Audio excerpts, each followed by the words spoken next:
नमस्कार दोस्तों, मेरे channel back to the basics में आप सभी का स्वागत है। दोस्तों अभी बीपीएससी की परीक्षा 13 दिसंबर को आयोजित होने वाली है। अब इससे संबंधित जो स्टूडेंट्स के बीच में एक परेशानी अभी चल रही है, वो परेशानी ये है बीपीएससी का एक नोटिफिकेशन जिसमें उसने ये कह रखा है कि जो एग्जामिनेशन होगा उसके पेपर्स कुल 3 सेट्स में होंगे, यानी सेट ए, बी, सी। अब यहाँ पर 2 बातें आती है। यदि सेट ए, बी और सी तीनों में सेम ही क्वेश्चंस रहते हैं, बस क्वेश्चंस का नंबरिंग चेंज रहता है। फॉर एग्जांपल ज्योग्राफी का पोर्शन मान लीजिए सेट ए में क्वेश्चन नंबर 1 से शुरू होता है और सेट बी में क्वेश्चन नंबर 40 से शुरू होता है, सेट सी में क्वेश्चन नंबर 80 से शुरू होता है। तो इस बात से स्टूडेंट्स को कोई भी समस्या नहीं होगी, क्योंकि सेम क्वेश्चन ही तीनों सेट्स में होंगे और उसमें अंततः किसी भी प्रकार के नॉर्मलाइजेशन की आवश्यकता नहीं होगी। लेकिन लेकिन स्टूडेंट्स के मन में एक ये डाउट आ रहा है, एक ये शंका आ रही है कि मान लीजिए जो 3 सेट हैं, ठीक है, उन तीनों सेट्स में क्वेश्चंस ही डिफरेंट हो। फॉर एग्जांपल ए सेट में क्वेश्चन ये पूछता है कि गंगा नदी कहाँ से निकलती है, सेट बी में ये पूछता है कि यमुना नदी कहाँ से निकलती है और सेट सी में ये पूछता है कि महानदी कहाँ से निकलती है। तो कायदे की बात ये है कि ये तीनों क्वेश्चंस जीएस के हैं जो कि नदी के निकलने से रिलेटेड है और तीनों ही क्वेश्चन के लेवल में डिफरेंस हो सकता है।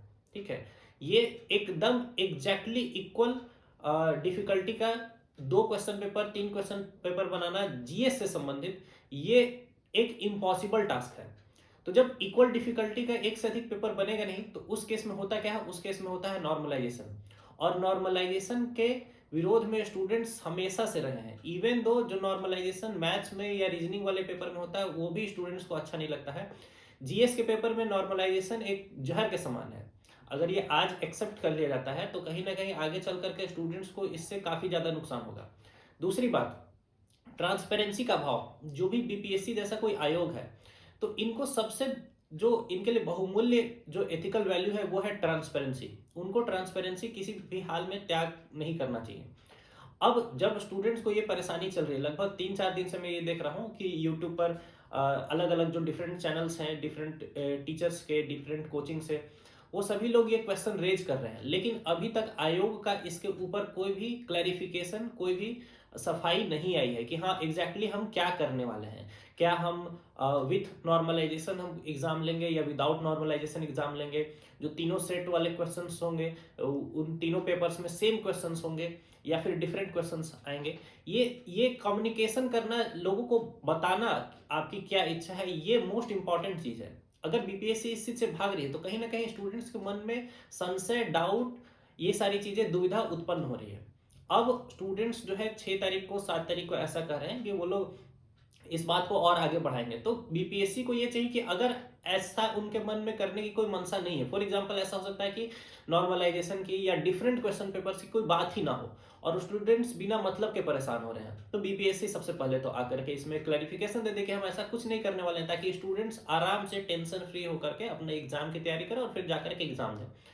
लेकिन अगर ऐसा करने जा रहे हैं, फॉर एग्जाम्पल वो with normalisation different question papers के साथ एग्जाम लेने जा रहे हैं, तो ये होने वाला नहीं है।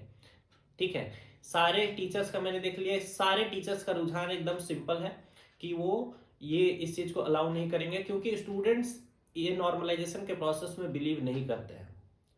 पिछले बार भी देखा गया है जब 67th बीपीएससी जो हुआ था उसमें एसडीएम और डीएसपी के खूब सारे पोस्ट आए थे और उसमें भी ये नॉर्मलाइजेशन और तामझाम के द्वारा जो है जो नेताओं के जो एकदम मानसिक गरीब जो बच्चे हैं उन लोगों को जॉब पकड़ाया गया।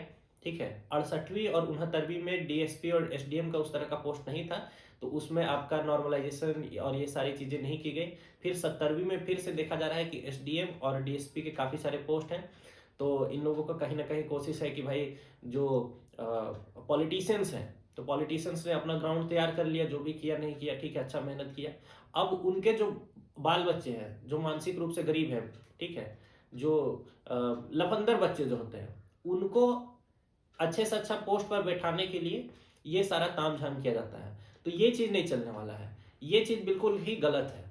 ठीक है, दूसरी बात क्या करती है बीपीएससी कि जो भी लोग इस तरह से वीडियो बनाते हैं, ठीक है, चाहे यूट्यूब चैनल के माध्यम से, चाहे फेसबुक के माध्यम से, उन लोगों को वो नोटिस भेजती है कि भाई आप इस वीडियो पर ये दीजिए, सफाई दीजिए। तो ऐसा कोई सफाई हम लोग आपको देने वाले नहीं है, सफाई आपको देना चाहिए।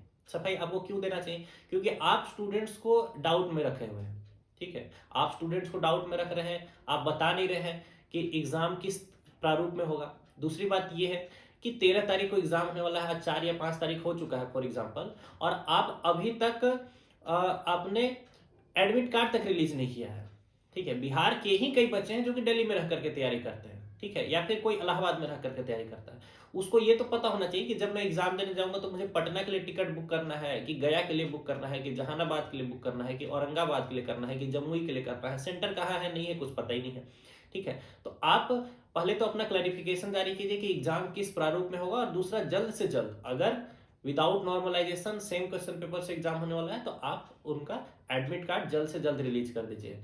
बशर्ते कि आपके मन में ये है कि आप नॉर्मलाइजेशन से एग्जाम लेने वाले हैं, तो ऐसा होने वाला नहीं है। स्टूडेंट्स आपकी एकदम जो है अंत तक, जड़ तक आपका विरोध करेंगे, ठीक है? क्योंकि स्टूडेंट्स को भी मैं ये बोलना चाहता हूँ, मैं मानता हूँ कि आप लोगों का एग्जाम है, ठीक है? तो आप में से काफ़ी लोग ऐसे होंगे कि वो इस दुविधा में होंगे कि अगर विथ नॉर्मलाइजेशन एग्जाम होता है तो वो इसका विरोध करें या अपने एग्जाम पर, अपने पढ़ाई पर फोकस करें। नो डाउट आपका, आप स्टूडेंट है, आपका काम है पढ़ाई करना, ठीक है? आपको पढ़ाई करना ही चाहिए और आप पढ़ाई कर ही रहे हैं, ठीक है? लेकिन अगर एक अनफेयर प्रोसेस के थ्रू एग्जामिनेशन होता है तो ऐसा हो सकता है कि आपकी की हुई मेहनत बेकार चली जाए। और अगर एक बार अनफेयर सिस्टम स्टार्ट होता है तो ये सिर्फ आपका नुकसान नहीं करेगी, ये आने वाले समय में भी आपके छोटे भाई बहनों का भी नुकसान करेगी। तो उस केस में आप सभी लोगों को इकट्ठे होकर के इसके विरुद्ध आवाज उठाना ही चाहिए।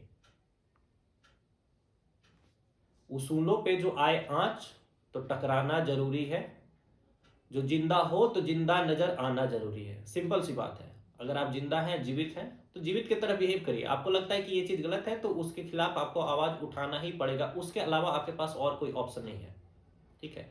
और बीपीएससी को भी भाई देखिए, आप आयोग है, ऐसा तो है नहीं कि यूट्यूब पर जितने वीडियो बनाए जा रहे हैं डिफरेंट डिफरेंट टीचर्स के द्वारा या डिफरेंट कोचिंग्स के द्वारा, वो आपको पता नहीं चल रहा है। आपको 100% सारी चीज़ों पर आप लोग नज़र रखते हैं, तो आपको तो पता चल रहा होगा कि स्टूडेंट्स के मन में भी किस तरीके की परेशानी चल रही है।